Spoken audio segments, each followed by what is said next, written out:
We're back in Canada. Yeah, that was a rough one. But let me just share some of my thoughts. Right? Does this feel like another one of those walking to the post office stories? PAL, what an amazing organization. Anybody who ever wants to go and hit that thing, you know, everybody knows about Nemiroff World Cup. Like, it is a very high level of very professional arm wrestling. If you guys ever get a chance, you know, do it. Igor loves arm wrestling and pays attention to every single detail that attracts, you know, a very, very special part of the arm wrestling community. So, Dennis, you know how sometimes when you pull somebody, you're like, man, I would pull that guy tomorrow and it could be maybe a different outcome. Or sometimes you're like, I am like 3 months away, or half a year from now I know I could beat that guy.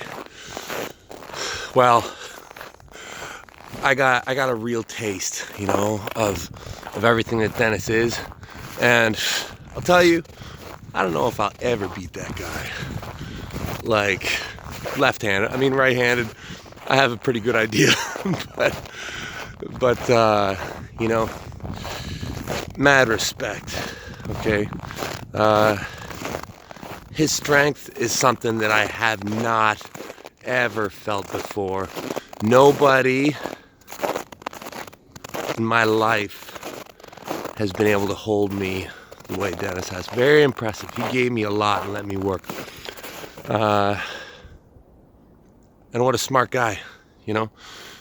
I hear people say, oh, he's strong, but let me tell you, I watched the guy so close.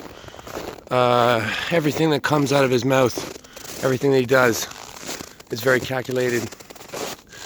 He is a great, friendly human being who's, you know, who's very peaceful in nature. He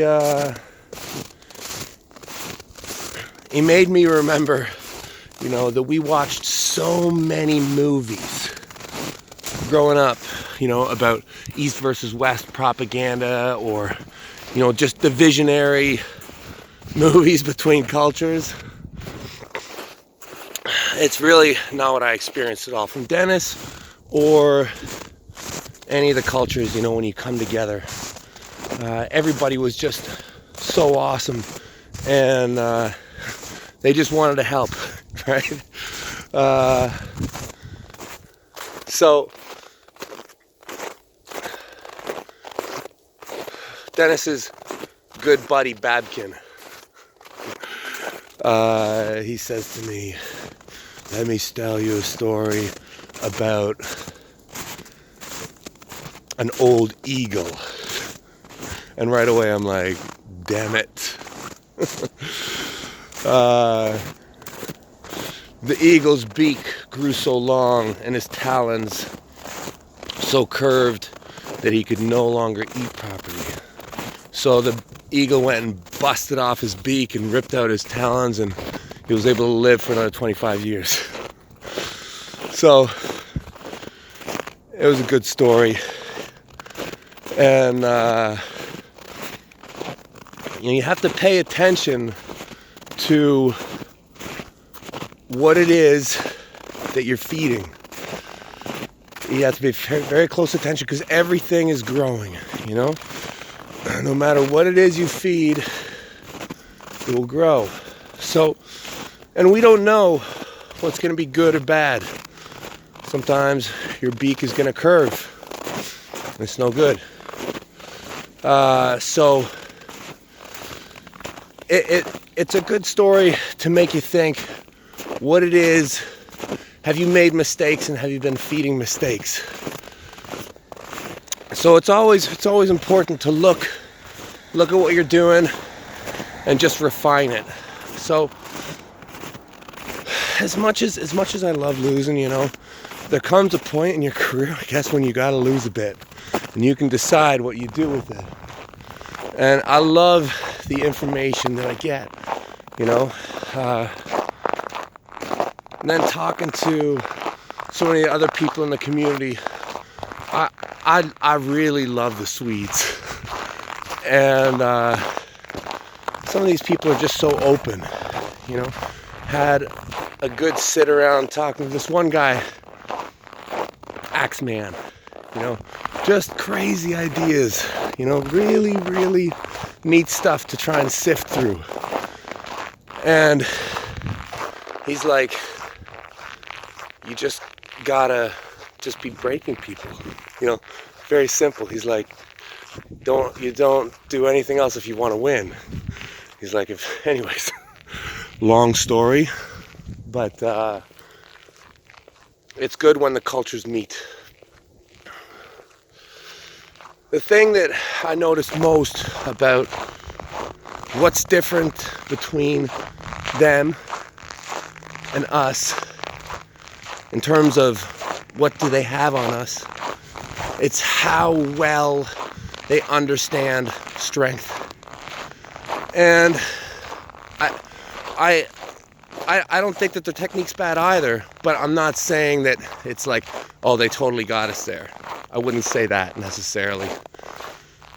But what I would say is the strengths aspect of the sport is really, really special. And I think it comes from them really loving strength for so long over there. Like, I think they fell in love with the clean and jerk, the Olympic lifts, and medaled for so many years.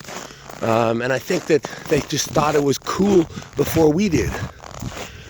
And so when it comes to getting specifically strong, they've mastered it in things like Olympic weightlifting. And I think that they've taken all that knowledge and just transferred it. I met another guy, the evil doctor of Zalati. This guy studies adaptive sports physiology, right? How cool is that? Like, so you can be like a personal trainer, or you can be a doctor in adaptive sport. What did I say? Adaptive sports. Anyways, so he's talking to me about